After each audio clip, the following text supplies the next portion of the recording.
Alléluia. Je vous salue ce soir dans le nom précieux de notre Seigneur et Sauveur Jésus-Christ. Ce soir, nous allons parler de la résurrection des morts. En un mot aussi, une introduction, mais on va parler de ça toute la semaine. Donc nous allons prendre le livre de Jean. Jean au chapitre 6.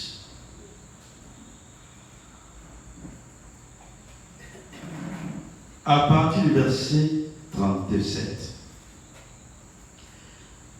Jean chapitre 6 à partir du verset 37. Tous ceux que le Père me donne viendront à moi. Amen. Et je ne mettrai pas dehors celui qui vient à moi.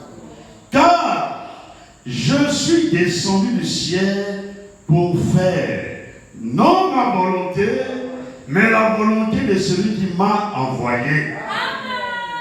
Or, la volonté de celui qui m'a envoyé, c'est que je ne perds rien de tout ce qu'il m'a donné. Amen. Mais que je le ressuscite au dernier jour. Amen. La volonté de mon Père, c'est que quiconque voit le Fils et croit en lui ait la vie éternelle. Amen. Et je le ressusciterai au dernier jour. Amen.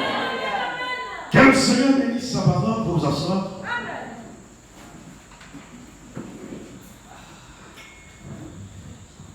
Je le ressusciterai au dernier jour. Alors ce soir, nous allons parler de la résurrection des morts. Selon que le Seigneur nous conduira. Amen.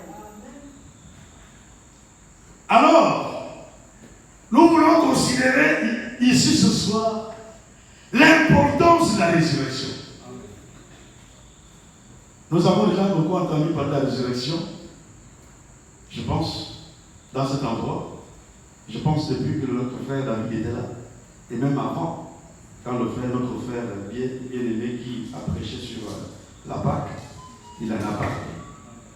Et vraiment, je me suis senti aussi conduit à revenir sur ça. Amen. En réalité, c'est quelque chose que j'ai reçu seulement.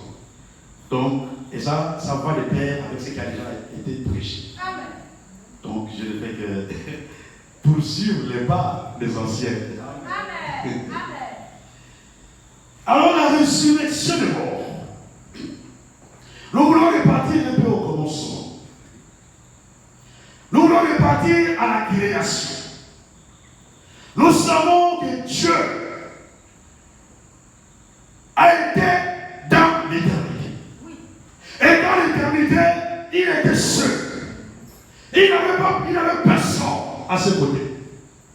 Il était seul. Et il était Elohim. Celui qui existe par lui-même. Il était Elohim. Alors quand il est sorti de l'éternité, comme nous avons entendu ici, il a pris un corps parent. Un corps qu'on appelle en grec le logos. Et qu'on appelle en hébreu le dabar. Il prit un corps parent. Et c'est dans ce corps parent qu'il créa le temps. Il a tout créé dans le corps parent.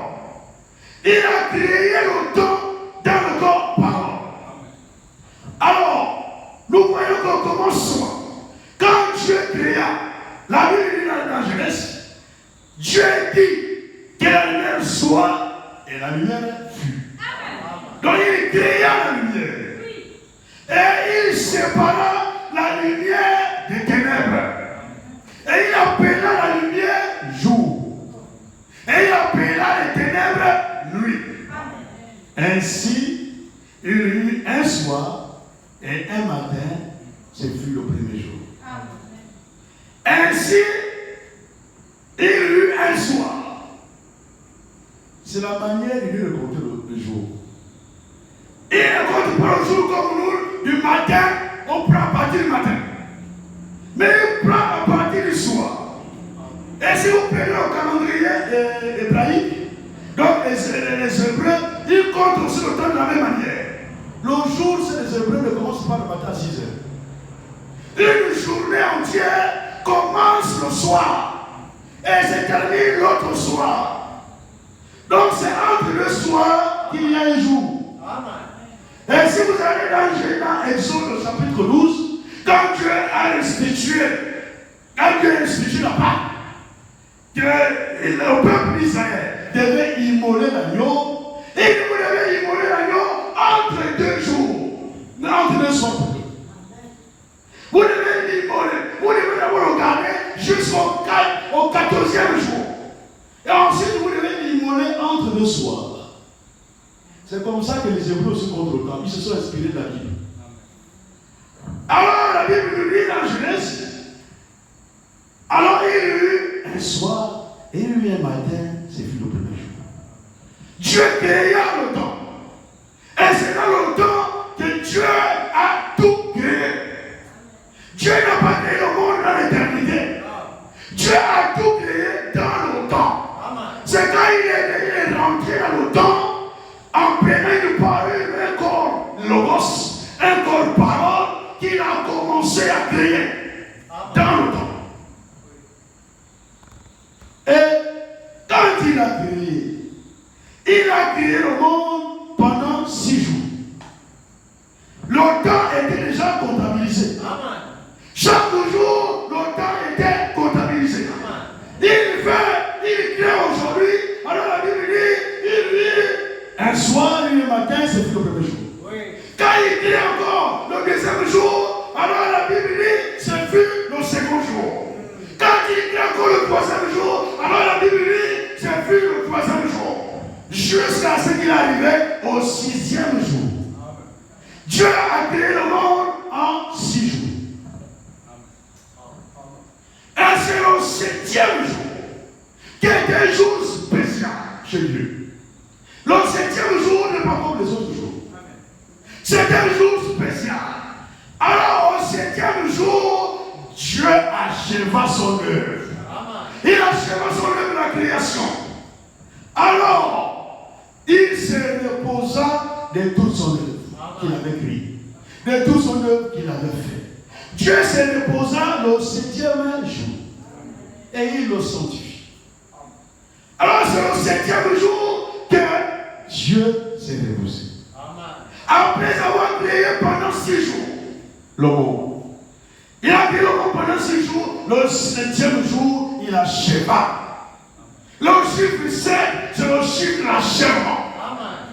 Quand vous arrivez au 7e jour, faites attention. C'est l'achèvement. Attendez-vous à l'achèvement. Et ce que Dieu a commencé, il l'achèvera toujours. Dieu ne commence pas une œuvre et s'en est en chemin. Quand il a commencé l'œuvre de la création, il ne s'est pas arrêté en chemin. Quand il a commencé à créer tout ce que nous voyons, les choses visibles, les choses invisibles, il a tout créé par la puissance de sa parole. Et au 7e jour, il a achevé l'œuvre de la création. Dieu achève toujours ce qu'il a commencé. Dieu ne commence pas une œuvre et il s'arrête au chemin. Il achève. Mais si ce n'est pas lui qui a commencé, ne vous attendez pas aussi à l'achèvement. Dieu l'achève, c'est ce qu'il a commencé. Dieu n'achèvera jamais ce qu'il n'a pas commencé. Alors, au 7e jour, Dieu acheva l'œuvre de la création. Et il s'est reposé. Et nous voyons la suite. Lorsque l'homme a été formé, tout ça, vous connaissez. À cause de la chute de l'homme, Dieu a fait la promesse. Si nous disons, pour lire Genèse 3, verset 15, rapidement.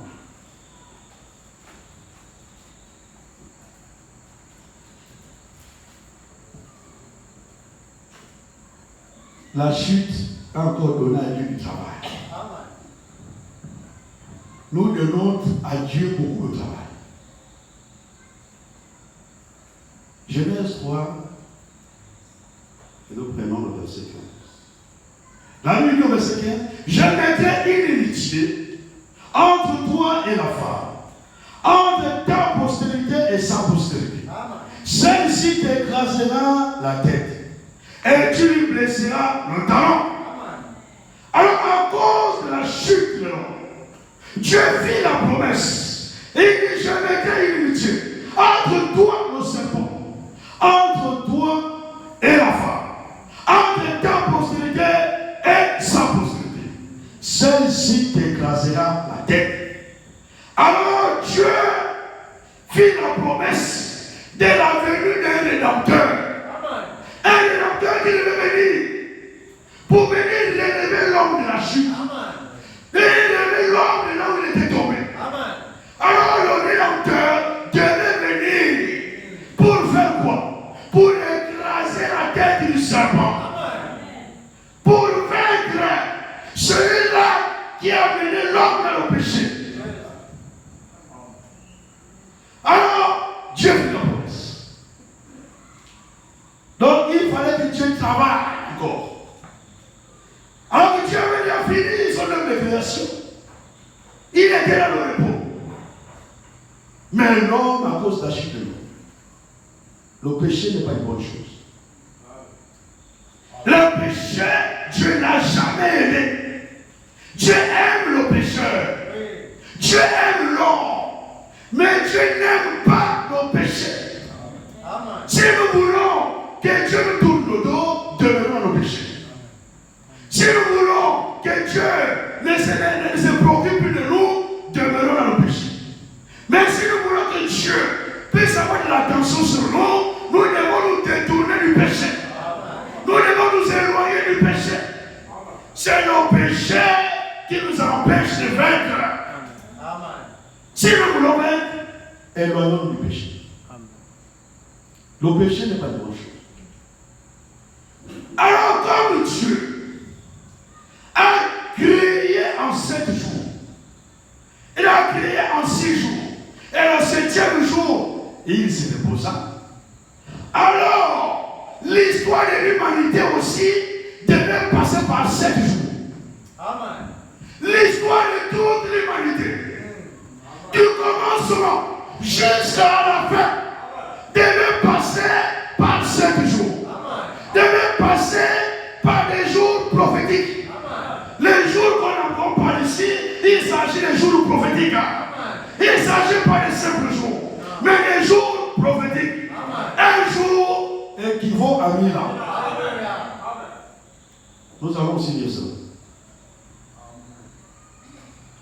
Et nous allons voir que le 7e jour aussi est important pour nous. C'est capital. Alors nous prenons le psaume 90.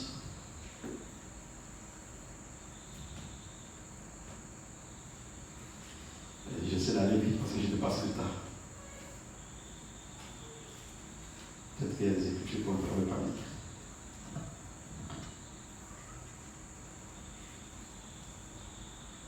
La Bible dit dans Psaume au chapitre 90, le verset 4, la Bible dit, car 1000 ans sont à tes yeux comme le jour d'hier, car il n'est plus.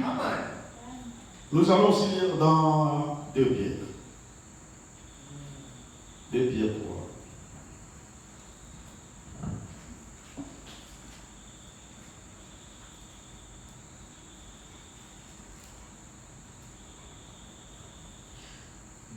Pierre au chapitre 3, nous prenons le verset 8. Le verset 8. 2 Pierre chapitre 3, verset 8. Mais il est une chose bien aimée que vous ne devez pas ignorer. Ce que devant le Seigneur, un jour est comme 1000 ans. Et 1000 ans sont comme un jour. Devant le Seigneur, là, il s'agit des jours prophétiques. Devant le Seigneur, la Bible nous dit, un jour est comme 1000 ans. Devant le Seigneur. Un jour, c'est important que nous retenons bien cela. Amen. Un jour est comme 1000 ans. Et 1000 ans sont comme un jour. Amen. Donc si on parle de la période de temps de l'humanité,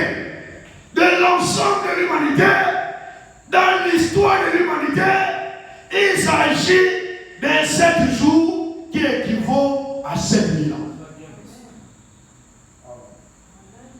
7000 ans. Parce que le millénaire, le 7e millénaire est important. Nous allons essayer d'amener les choses jusqu'à ce que nous voyons l'importance du 7e millénaire. Le monde, l'humanité, devait passer, le temps qui a été réservé à l'humanité, c'est 7000 ans. Donc, en un mot, 7 jours. Mais chaque jour équivaut à 1000 ans. Et 7 jours vaut 7000 ans. Maintenant, nous allons essayer de voir comment Dieu a parcouru les choses. On est en train d'introduire parce qu'après, vendredi, il y a beaucoup de choses qu'on va voir. Je ne sais pas si ici vous voyez.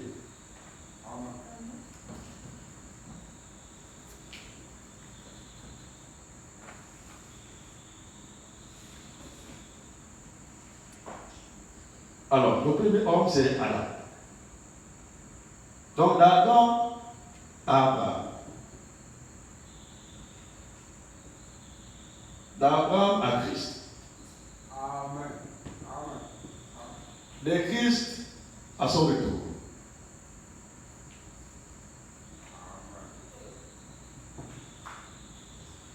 Nous voyons ici cette période, c'est 2000 ans. Ici également 2000 ans. Donc 2 jours.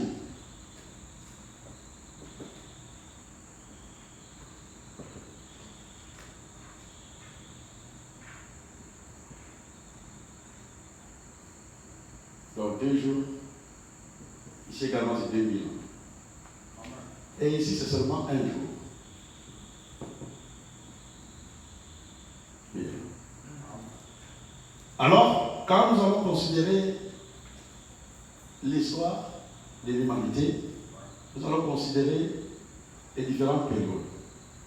Et les différentes périodes ici, c'était l'âge de la conscience.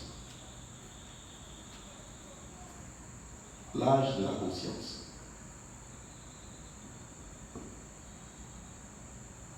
Et donc d'Adam à Abraham, c'est l'âge de la conscience. Et ensuite d'Adam à Christ, d'Abraham à Christ, ici c'est l'âge de la loi. Et de Christ à son retour, ici c'est l'âge de la grâce. Et ici on a le millénium. Nous allons considérer cela, c'est important. Cette période-là est très capitale. Nous allons encore revenir là-dessus.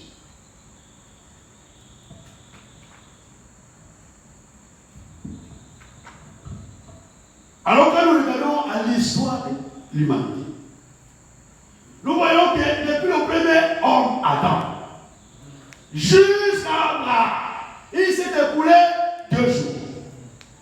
Je n'ai pas voulu rentrer encore dans les détails et tout le reste. On va à l'essentiel. D'Adam à Abraham, ici, nous avons 2 jours, donc 2000 ans. D'Abraham à Christ, 2 jours, ça fait déjà 4 jours qui font 4000 ans. De Christ, donc la première venue de Christ, à la seconde venue de Christ, ici aussi on a 2 jours, donc 2000 ans également. Et du retour de Christ, là maintenant on rentrera dans le 7e jour. Nous rentrons dans le 7e millénaire. J'espère que je suis un peu plus clair. Je fais mon vote de... Je suis obligé de revenir sur ça parce qu'il y a une période qui m'intéresse. Alors, nous avons cette période de temps. Donc on avait l'âge, la conscience. On a ici, d'Abraham à Christ, on a la loi ici. Et quand Christ arrive, donc la première venue, à la seconde venue, c'est le temps de la grâce. En un mot, c'est ici que nous sommes. Nous sommes dans les 2 jours ici, qui sont ici. Les 4000 ans là sont déjà passés. Et nous sommes dans les derniers jours. La Bible appelle cela le dernier jour. À ne pas confondre avec... Il y a le dernier jour ici. Mais on ne va pas comprendre les derniers jours. Quand la Bible parle des derniers jours, il s'agit du temps de la grâce. Donc les derniers jours au pluriel. On dit les derniers jours, il s'agit du temps de la grâce. On prend Acte chapitre 2.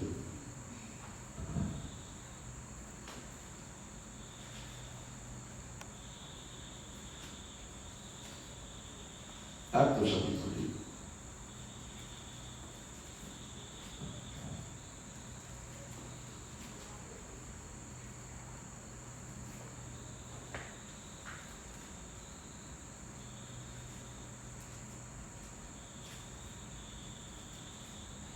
Acte chapitre 2, nous prenons à partir du verset 14. Acte chapitre 2. Acte chapitre 2 à partir du verset 14. La Bible dit. Alors Pierre, ça c'est le jour de la Pentecôte. Alors Pierre se présenta avec les 11, éleva la voix, et leur parla en ces termes. Hommes juifs, et vous tous qui séjournez à Jérusalem, sachez ceci, et prêtez l'oreille à mes paroles. Ces gens ne sont pas ivres, comme vous le supposez, car c'est le troisième jour, le troisième heure du jour. Mais c'est ici ce qui a été dit par le prophète Joël. Dans les derniers jours, regardons bien au pluriel. Dans les derniers jours, dit Dieu, je répandrai de mon esprit sur toute chair. Vos fils et vos filles prophétiseront. Vos jeunes gens auront des visions. Et vos vieillards auront des songes. Dans les derniers jours. Parce que Joël au chapitre 3 avait déjà prophétisé les derniers jours. En rapport avec le temps de la grâce. C'est dans le temps de la grâce qu'il y a les visions du Saint-Esprit. C'est dans le temps de la grâce où le Seigneur a renvoyé l'Esprit de vérité. Le jour de la Pentecôte, le Saint-Esprit est descendu sur les disciples. Il est descendu le jour de la Pentecôte.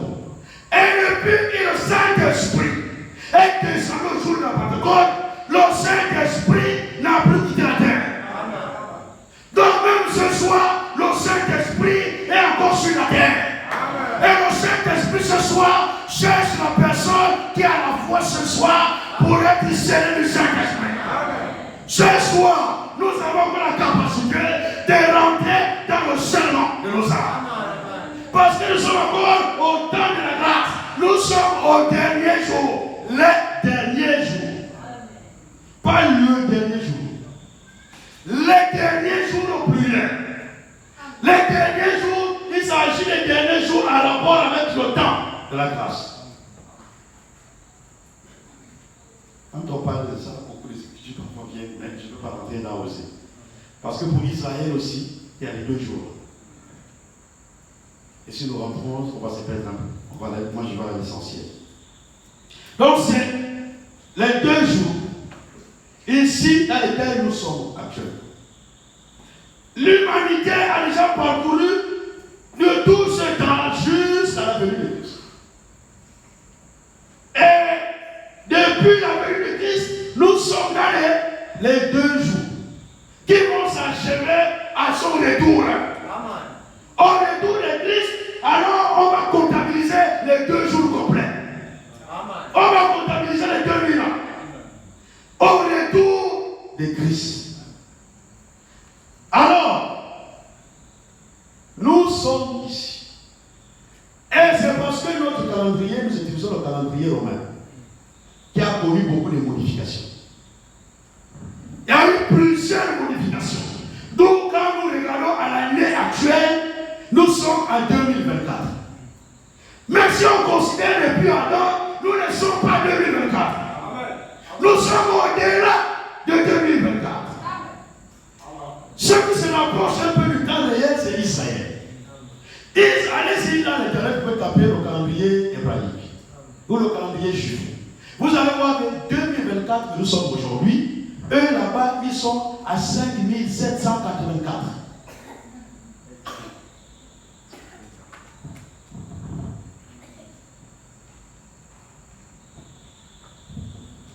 Voici l'année actuelle d'Israël. Nous sommes en 2024. Mais eux, ils sont à 5784. On n'a pas la même année. Pourquoi? Parce que nous sommes soumis au calendrier romain. Le calendrier romain, il y a eu beaucoup de modifications. Mais le calendrier juif tient compte des Écritures. Le calendrier juif tient compte du livre de Genèse. Il va depuis là-bas pour comptabiliser le temps. Alors ils sont à 5784. Pendant que nous sommes, nous les nations, nous sommes à 2024. Donc quand on considère 2024, on a l'impression qu'on n'a pas encore parcouru les 4000 ans. Alors qu'on a largement dépassé les 4000 ans. Nous sommes au-delà même des 4000 ans. Nous avons déjà dépassé, parce que pourquoi Israël est dans les 5000. Ils ont dépassé même les 4000 ans, ils sont dans les 5000 déjà. Mais nous sommes dans les 2024, comme si nous étions encore à l'âge de la loi. Donc 2000 avec 24 au-dessus. Donc c'est comme si nous étions encore à l'âge de la loi. Nous avons déjà dépassé l'âge de la loi. Nous sommes au-delà de l'âge de la loi. Aujourd'hui, nous sommes à l'âge de la grâce. Nous sommes à ce que la Bible appelle le temps favorable. Le temps favorable veut dire la même chose, le temps de la grâce.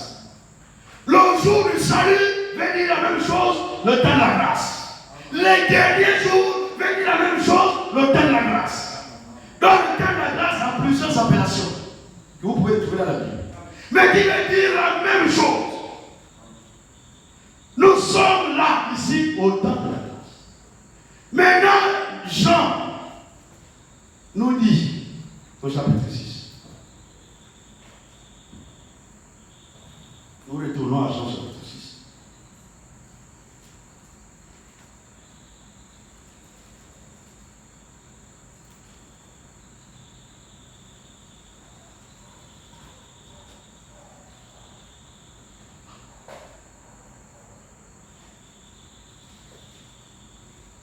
C'est important de considérer le temps, de voir combien nous sommes déjà proches de la venue du Seigneur. Nous ne sommes plus loin du retour de Christ. Nous ne sommes plus loin. Alors, Jean chapitre 6, à partir du verset 39. Jean 6, à partir du verset 39. Or, la volonté de celui qui m'a envoyé, c'est que je ne perds rien de tout ce qu'il m'a donné, mais que je le ressuscite au dernier jour. Regardez, observez bien. Ici, c'est au singulier. Ici, le dernier jour, c'est au singulier. Il ne s'agit pas des derniers jours au pluriel. Il s'agit du dernier jour au singulier ici, qui équivaut au 7e millénaire. Le dernier jour. Donc, la volonté de celui qui m'a envoyé, c'est que je ne perde rien de tout ce qu'il m'a donné. Amen. Mais que je le ressuscite au dernier jour. Amen. La volonté de mon Père, c'est que quiconque voit le Fils et croit en lui ait la vie éternelle. Amen. Et je le ressusciterai au dernier jour au singulier. Il a promis nous ressusciter. C'est la volonté de Dieu. Amen. Quiconque voit le Fils et croit en lui ait la vie éternelle. Amen. Et Christ lui-même se porte garant. La résurrection, ce n'est pas toi qui vas l'opérer. Il dit, moi, je le ressusciterai au dernier jour. Et Christ lui-même se porte garant de nous ressusciter. Mais parmi nous devons faire notre part. Notre part, c'est le croire. Croire à l'œuvre de Golgotha. Croire à la parole de Dieu. Obéir à la parole de Dieu. Et lui-même, il s'engage à nous ressusciter au dernier jour. Chacun fait sa part. Dieu a dit, je m'engage à te ressusciter. Mais si tu vois le Fils, si tu vois la parole, si tu écoutes la parole ce soir, si tu prête attention à la parole ce soir et que tu crois à la parole, tu obtiendras la vie éternelle. Et comme tu as la vie éternelle, je m'engage à te ressusciter au dernier jour.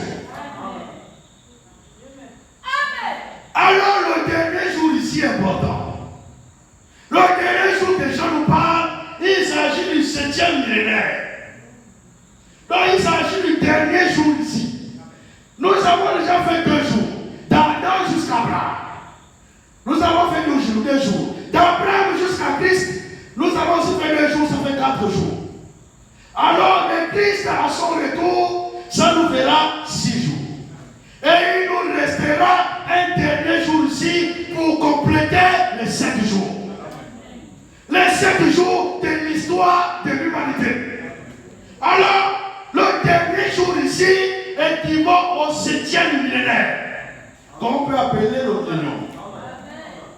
Alors, il s'engage à nous ressusciter, pas à l'âge de la conscience, pas à l'âge de la loi, pas ici, mais il s'engage à nous ressusciter au dernier jour. Il s'engage à nous ressusciter le 7e jour. Lui-même, il s'engage. Il dit, je le ressusciterai au futur. Si tu crois aujourd'hui, tu as la vie éternelle, tu reçois le baptême du Saint-Esprit, Dieu s'engage à te ressusciter au futur. Au dernier jour. Il lui-même, il s'engage. Alors, le dernier jour, le frère Franck nous dit, le dernier jour est encadré.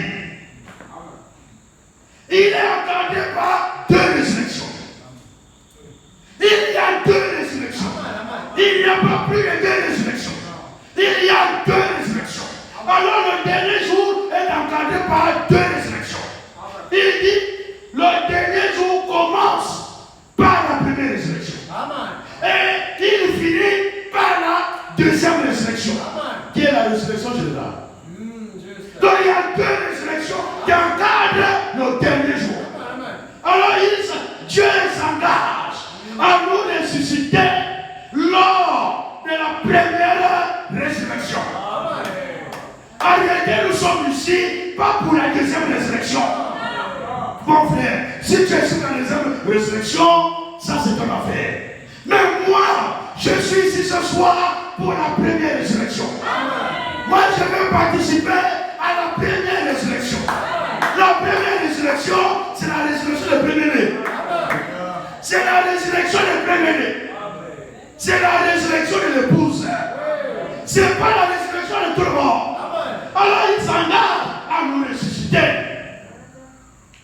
Mon frère, peu importe le problème que tu as aujourd'hui, peu importe ton souci, peu importe ton problème, ne t'occupe pas de cela.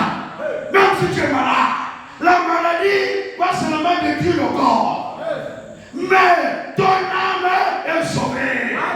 Et Dieu lui-même s'engage à te ressusciter au dernier jour. Alors tu verras le Seigneur. Tu verras le Seigneur pas dans ce corps, mais tu verras le Seigneur dans un corps glorifié. Tu seras glorifié comme le Seigneur lui-même a été glorifié lorsqu'il est ressuscité. Il est ressuscité dans un corps glorifié, qu'on appelle aussi un corps de résurrection. Quand nous allons ressusciter, ce sera plus le même corps. Nous avons un corps de résurrection. Un corps qui ne peut pas tomber malade. Un corps qui ne peut pas mourir. Nous serons dans un corps glorieux. Alors, nous ne devons pas répéter cela pour les choses présentes. Il y a des grandes choses que le Seigneur nous réserve, que les autres n'auront pas. Ne regardez pas les riches. Ils n'ont pas les promesses que toi tu as. Ne regarde pas les ministres, ne les gouvernants, les présidents. Ne regarde pas tout ce monde-là. Devant le président de la République, toi tu as une grande valeur devant Dieu. En un mot, tu es plus important Si nous pouvons réaliser ça. Ma soeur, tu es plus importante devant Dieu que le président. Mon frère, tu es plus important devant Dieu que le président lui. Alors, n'envie pas le président. N'envie pas les autorités de ce monde. Tu as des grandes choses qui t'attendent. Dieu dit, je le ressuscite le dernier jour. Le dernier jour est important. Le dernier jour est très capital. Est-ce que ce jour-là est important pour nous? Nous allons prendre Jean 5, pour voir un peu les des élections. Mais on parlera plus en détail de la première résurrection vendredi par la grâce. Et ensuite, la deuxième résurrection. Nous prenons Jean.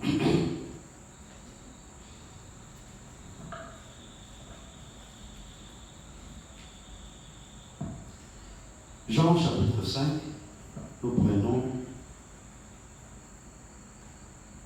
le verset 25. À partir. Oui, on va commencer le verset directement. Le verset 25 de Jean au chapitre 5. En vérité, je vous le dis, l'heure vient, et elle est déjà venue, où les morts entendront la voix du Fils de l'homme, du Fils de Dieu. Et ceux qui l'auront entendu vivront.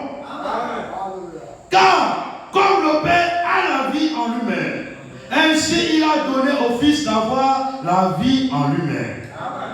Et il lui a donné le pouvoir de juger. Parce qu'il est Fils de l'homme. Ne vous étonnez pas de cela. Car l'heure vient où tous ceux qui sont dans les sépulcres attendront sa voix et en sortiront. Ceux qui auront fait le bien résisteront pour la vie. Mais ceux qui auront fait le mal résisteront pour le jugement. Alors, le frère nous dit, là, il y a deux résurrections. Il y a deux résurrections. Il y a une résurrection pour la vie et une résurrection pour le jugement. Et la première résurrection, c'est la résurrection pour la vie. Mais la deuxième résurrection, c'est la résurrection pour le jugement. Ceux qui ressusciteront à la deuxième résurrection, ils vont ressusciter pour le jugement. Mais ceux qui n'ont pas à la première résurrection, ressuscitent pour la vie. Alors, il y a deux résurrections que nous devons considérer et que nous allons en parler. La première résurrection qui est au début du dernier jour. Et la deuxième résurrection qui est à la fin du dernier jour. Donc le dernier jour est encadré par deux résurrections. Amen. La première résurrection et la deuxième résurrection. Amen. Qui est la résurrection générale. La deuxième résurrection. La deuxième résurrection c'est pour tout le monde. Tous ceux qui n'auront pas pris part à la première résurrection, ils ressusciteront à la deuxième résurrection. Ils attendront la deuxième résurrection. Ils n'auront pas part au millénium. Ils ne seront pas dans le millénium. Si tu vas avoir part au millénium, tu vas prendre part à la première résurrection. Qui est au début du dernier jour. Donc au début du 7e millénaire. Si tu ressuscites ici, tu entreras dans le millénium. Mais si tu ne ressuscites pas ici, tu ne seras pas dans le millénium. Donc tu vas aller ressusciter à la fin. Pendant que tout le monde, nous aussi, on sera au millénium en train de régner. Tu ne seras pas avec nous. Parce que tu ne ressuscites pas à la première résurrection. La première résurrection est capitale.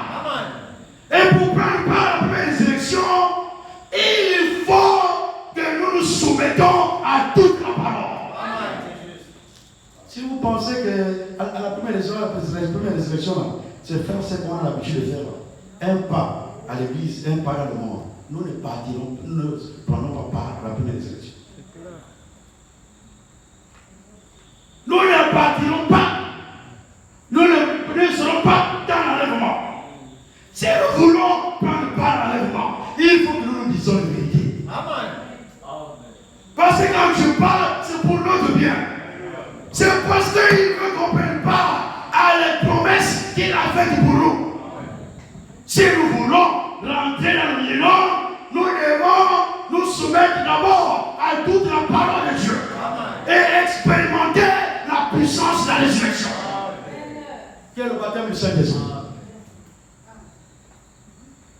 Si nous jouons avec notre salut, nous résisterons seulement à la fin des millénaires.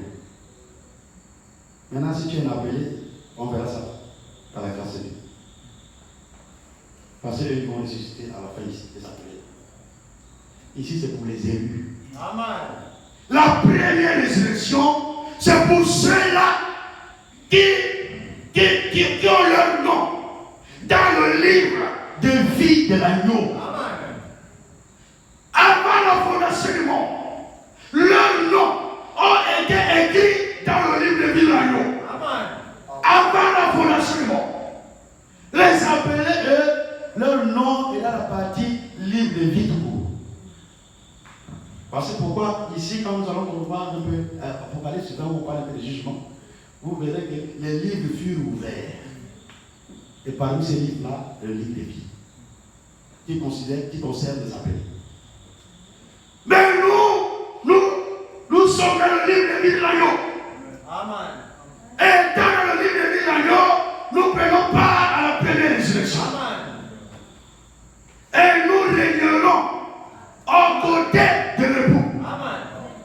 Nous serons au repas de noces. Amen.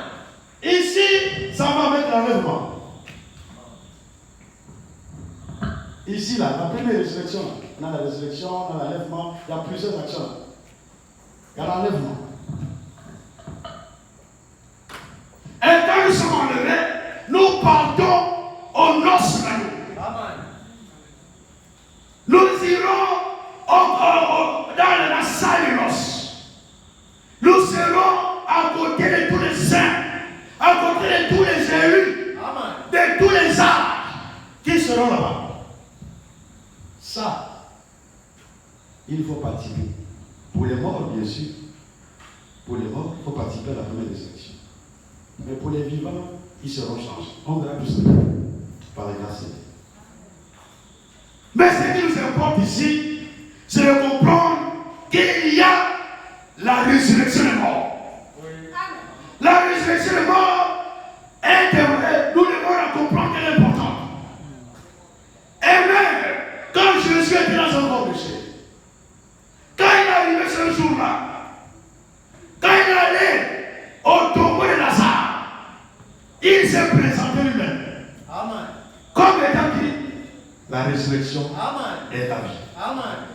Celui qui te ressuscite là, ce n'est pas un pasteur, ce n'est pas un prophète, c'est Jésus-Christ lui-même. Amen.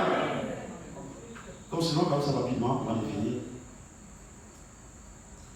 Jean 11.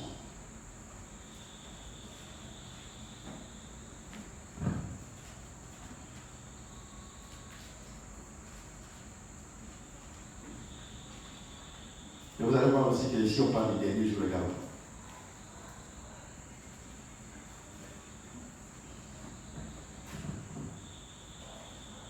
Jean 11.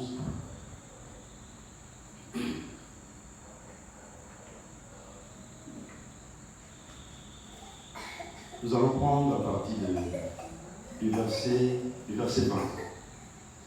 Jean 11, à partir du verset 20. Lorsque Marthe apprit que Jésus arrivait, elle alla au-devant de lui, tandis que Marie se tenait assise à la maison. Marthe dit à Jésus, Seigneur, si tu eusses été ici, mon frère ne serait pas mort. Mais maintenant même, je sais que tout ce que tu demanderas à Dieu, Dieu te l'accordera. Jésus lui dit, ton frère ressuscitera. Alors, n'a pas bien compris. Jésus dit, ton frère ressuscitera. Verset 24. Marc dit, je sais. Parce qu'elle a été enseignée. Comme nous ce soir. Il y a la résurrection de mort. Alors elle dit, je sais. Lui répondit Marc, qu'il ressuscitera à la résurrection au dernier jour. Au dernier jour. Marc dit, je sais ça. Dieu nous a bien enseigné. Nous avons été enseignés par toi-même. Je sais que mon frère ressuscitera à la résurrection au dernier jour. Maintenant, elle ignorait que la présente devant elle, la résurrection là, qu'elle évoque là, est devant elle là. Elle personnifiée dans ses noms. La résurrection, c'est Jésus-Christ. Alléluia. Tu as déjà la résurrection là. Donc ne remets pas ça au dernier jour. Ce soir, tu as déjà la bénédiction de la présence. Ne remets pas ta bénédiction à demain. Ne remets pas ta guérison après-demain. Ne remets pas ta délivrance à la semaine prochaine. Dieu agit dans le présent. Il s'est présenté à Moïse comme étant je suis. Donc il est toujours le présent. Je suis. Je suis. Va dire à mon peuple que je suis ta voix. Ah, je suis. Il est le je suis. Et ce soir, il est encore le je suis. Il est présent ce soir. Ne remets pas ton problème. Ce soir, si tu l'acceptes par la foi, il viendra à toi. Il te visitera puissamment. Et tu recevras ta bénédiction ce soir. Marc dit, je sais qu'il ressuscitera là-bas, au dernier jour. Mais est-ce que c'est ça que je veux te dire? Quand la parole sort, soyons attentifs à la parole. Ne cherchons même pas à répondre. Reste là, écoute seulement. Et ensuite, obéis. C'est tout. Quand Dieu nous parle, nous devons écouter et ensuite mettre en pratique. Nous ne devons pas poser beaucoup de questions. Nous devons seulement croire et obéir. Et si tu crois et tu obéis, tu verras la gloire de Dieu. Dieu n'a pas besoin de nous expliquer comment il verra pour nous bénir. Il ne va même pas t'expliquer ça. Comment il fera pour te délivrer? Il ne t'explique pas. Comment il fera pour te guérir? Il ne t'explique pas. Comment il fera pour te bénir? Pas d'explication. Il dit pour seulement. Tu vas seulement constater ta guérison. Nous avons reçu la capacité de constater. Nous constatons seulement. Dieu a déjà agi. Tu constates. Mais ne laisse pas poser des questions. C'est l'incrédulité, c'est pas fort. Dieu parle, tu poses des questions. Dieu parle, tu poses des questions. Non.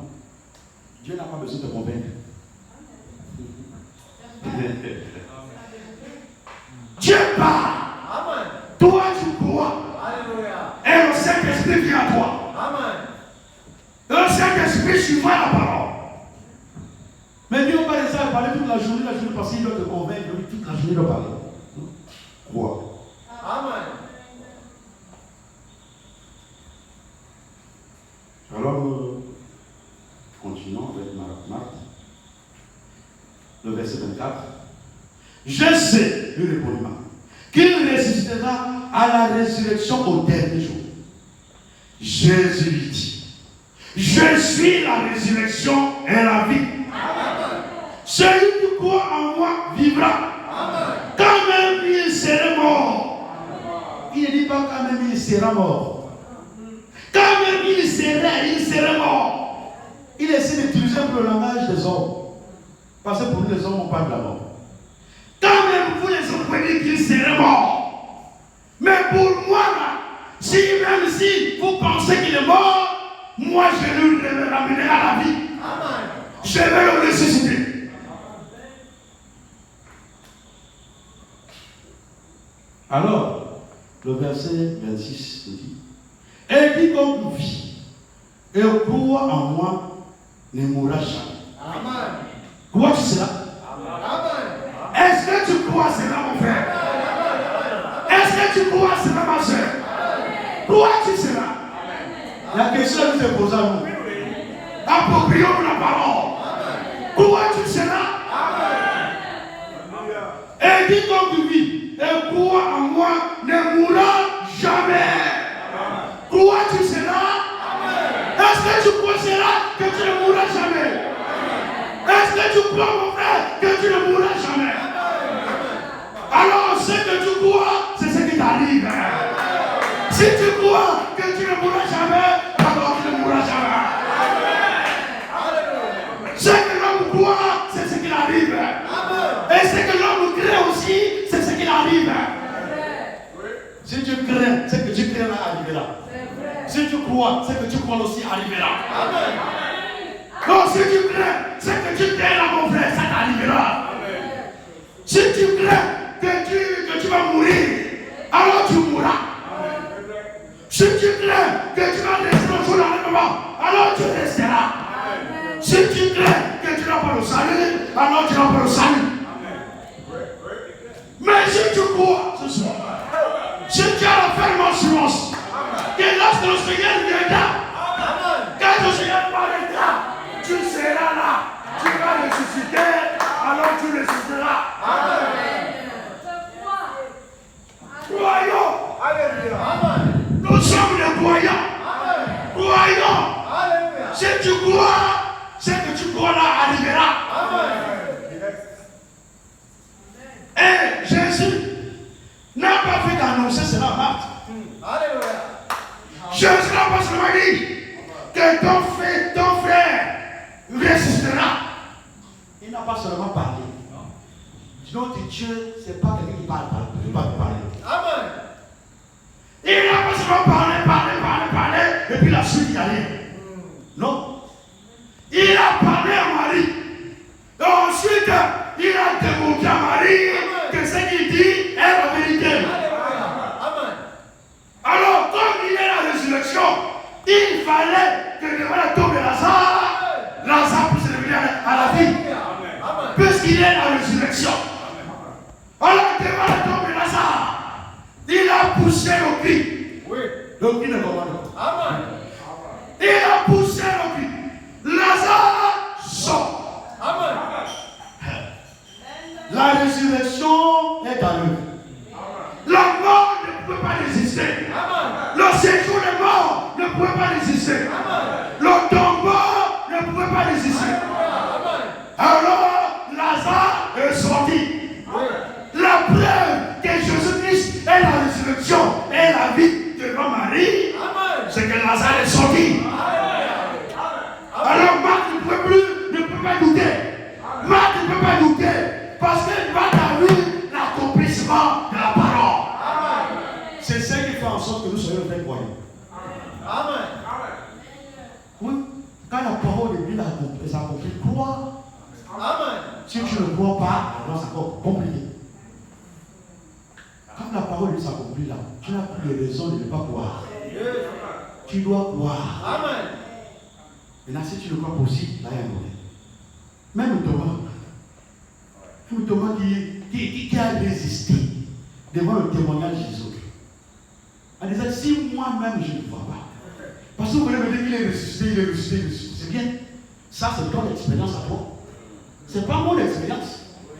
Alors, si moi aussi, je ne le vois, et que je ne prenne mon doigt là, je ne mets ça dans ce là. Moi aussi, je ne crois pas. J'ai besoin d'expérimenter aussi. J'ai besoin aussi de faire ma propre expérience. Amen. Alors, quand Jésus regarde les désirs de ton cœur, il agira. Amen. C'est le désir de ton cœur. Il a vu au cœur de toi. Alors il a apparu. Quand il a apparu, Thomas l'a vu. Amen, c'était une apparition spéciale pour Thomas. Amen. Parce que les autres l'avaient déjà vu. Oui. Il faut aussi que lui aussi Thomas fasse son expérience. Oui. Alors quand il a apparu là à Thomas, quand Thomas l'a vu, Thomas a amené son doigt. Thomas a touché. Il a vu les plaies. n'est pas resté de lui. Non. Quand il a vu, alors, il a cru. Oui.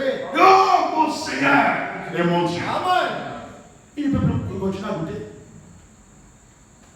Alors la preuve que Jésus nous résistera, c'est qu'il a ressuscité aussi les autres. S'il n'avait jamais ressuscité les autres, on peut le douter. Mais il a ressuscité aussi les autres. Dans la Bible, il y a plein de témoignages. Il a ressuscité les morts. Et, bientôt on va finir. Et même l'apôtre Paul, qui n'était pas là physiquement avec les disciples, quand ils étaient avec Jésus. L'apôtre Paul est venu après. Même l'apôtre Paul a considéré l'importance de la résurrection. Amen. Si vous voyez dans les épîtres, là, c'est même l'apôtre Paul qui parle beaucoup de la résurrection. Amen. Si vous prenez 1 Corinthiens 15, là, on parle des corps là, qui vont ressusciter, les corps immortels, tout ça. C'est lui qui parle, qui en parle. Si vous allez dans les Thessaloniques, c'est lui qui en parle. Et pourtant, il est venu à la fin. Notre foi doit être enfouie dans l'espérance de la résurrection. Amen. Si tu ne crois pas à la résurrection de mort, alors tu n'arriveras nulle part. Si notre foi est enfouie dans la résurrection, dans la puissance de la résurrection, alors peu importe ce qui peut nous arriver sur la terre, on s'en fout. Rien ne pourrait te nuire. Quand Job a vu la résurrection, avant cela, il s'inquiétait de sa maladie. Mais quand il a vu la résurrection, il a dit, oh, mon Rédempteur est vivant. Messieurs là, messieurs, pas les yeux de mon frère, pas les yeux de ma soeur, pas les yeux de quelqu'un d'autre, messieurs à major, le verront. Quand Dieu te convainc comme ça, les choses de la terre ne disent plus rien. Même la maladie ne te dit rien. Parce que la maladie n'a pas la puissance sur la résurrection. Même la mort n'a pas la puissance sur la résurrection. La résurrection a la puissance sur la maladie. La résurrection a la puissance sur la mort. Alors si ta foi est ancrée dans l'espérance de la résurrection, rien sur la terre ne va t'écarter du chemin de Dieu. Peu importe les épreuves, peu importe les situations, tu vas demeurer ferme. Parce que tu as l'espérance de la résurrection.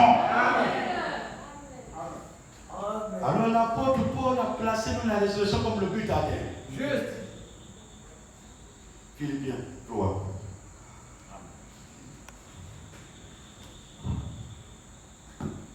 Philippiens.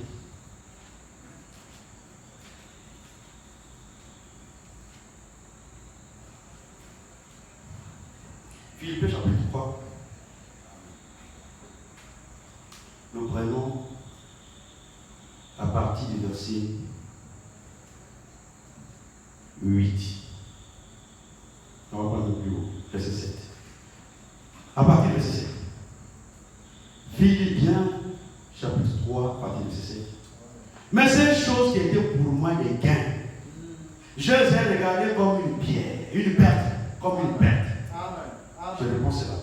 Mais ces choses qui étaient pour moi des gains, je les ai regardées comme une perte. À cause de Christ. Amen. Pas à cause des hommes. Pas à cause de ce monde. À cause de Christ. Amen. Et même, très bien. Et même, je regarde toutes choses comme une perte. À cause de l'excellence de la connaissance de Jésus-Christ. Mon Seigneur. Pour lequel j'ai renoncé à tout. Il a renoncé à tout. Si nous n'arrivons pas à ça, la suite nous connaîtrons pour nous. Pour lequel j'ai renoncé à tout. Et je les regarde comme de la poux. Afin de gagner Christ. Et d'être trouvé en lui. Non avec ma justice. Celle qui vient de la loi. Mais avec celle qui s'obtient par la foi en Christ. La justice qui vient de Dieu par la foi. Le verset 10. Afin de connaître Christ et la puissance de sa résurrection et la communion de ses souffrances en devenant conforme à lui dans sa mort. Pourquoi? Tout ce qu'il cite là, c'est pourquoi. Il y a un but pour tout ce qu'il cite là. Et le but est juste à côté. Pour parvenir, si je puis, à la résurrection d'entre les morts. La résurrection d'entre les morts, c'est le but le plus élevé des croyants. Alors nous abandonnons tout. Nous laissons tout. Nous regardons tout comme de la boue. Afin de pouvoir parvenir à la résurrection des morts. Si nous croyons ce soir, c'est pour que si le Seigneur nous appelle maintenant, que nous ressuscitons à la première résurrection. Amen. Ça, c'est le but à atteindre. C'est notre but. Alors, tout ce que nous faisons, c'est avec l'espérance que le Seigneur s'est engagé à me ressusciter. Amen. Peu importe ce qui peut m'arriver, peu importe la situation, même si ce corps dans lequel j'habite est détruit, je sais. Amen. Ah, ça c'est la bonne école. Il dit même cette tente dans laquelle j'habite, dans laquelle je vis, même si cette tente-là est détruite, je sais que j'ai un édifice dans le ciel. Amen.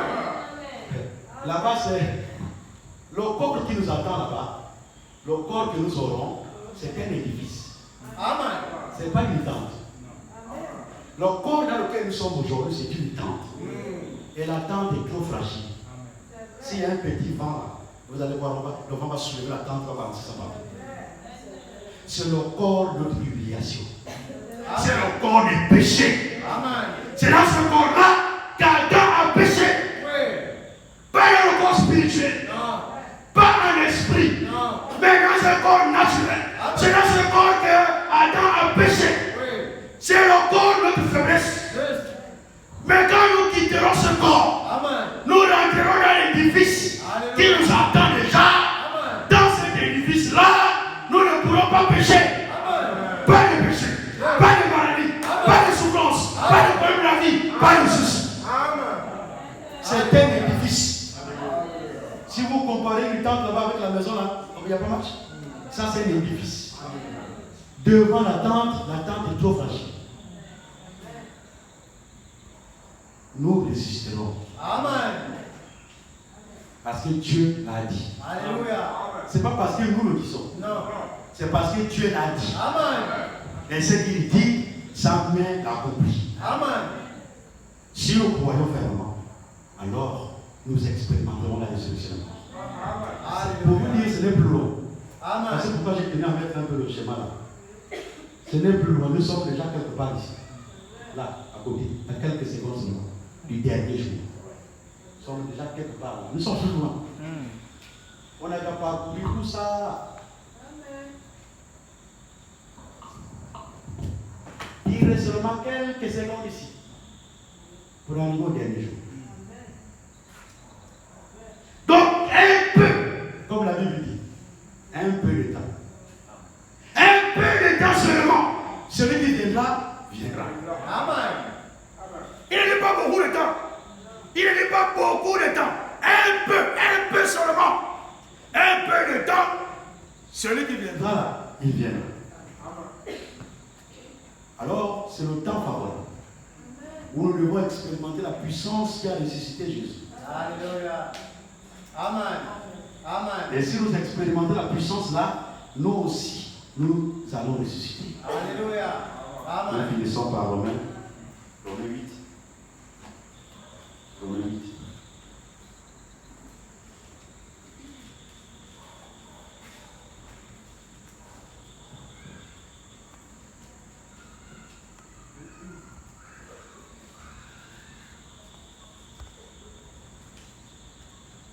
Romains 8, nous prenons le verset 11. Ainsi, l'esprit de celui qui a ressuscité Jésus d'entre les morts habite en vous. celui qui a ressuscité Christ d'entre les morts rendra aussi la vie à vos corps mortels. Amen. Par son esprit Amen. qui habite en vous. Amen. Donc c'est maintenant que nous devons expérimenter l'esprit qui a ressuscité Jésus. Que nous devons expérimenter le baptême du Saint-Esprit. Si l'esprit qui a ressuscité Jésus habite en nous, dors peinard mon frère. Dors tranquille ma soeur. Peu importe ce qui arrivera, tu ressusciteras lors de la première résurrection. À la première résurrection, tu vas ressusciter. Parce que l'esprit qui a ramené Jésus à la vie, cet esprit-là habite en toi. Amen. Et le même esprit te ramènera aussi à la vie. Amen. Car le temps sera arrivé. Mais nous aujourd'hui, nous devons prendre conscience que nous sommes à la fin des 2 jours de la grâce. Amen. Parce que pourquoi on dit à la fin, nous sommes au temps de la fin. Nous sommes au temps de la fin de la grâce pour nous les gentils. Nous sommes ici à la fin déjà. Alors ce n'est plus le moment de jouer. C'est le moment que nous devons être rassurés dans nos cœurs. Que véritablement je suis enfant de Dieu. Amen. Que véritablement je sers Dieu de la manière véritable. Amen. Pas quelqu'un qui est global. Pas quelqu'un qui est à gauche, à droite. Un jour à l'église, un mois à l'extérieur. Un jour à l'église, 2 mois dans le monde. Un jour à l'église, 3 mois dans le plaisir monde. Lui là, qui se convainc pas dans son cœur, qu'il partira, qu'il participera à la première résurrection. Si Dieu est dans votre cœur, vous soupirez que les portes de ce temple-là puissent s'ouvrir même avant l'heure du culte.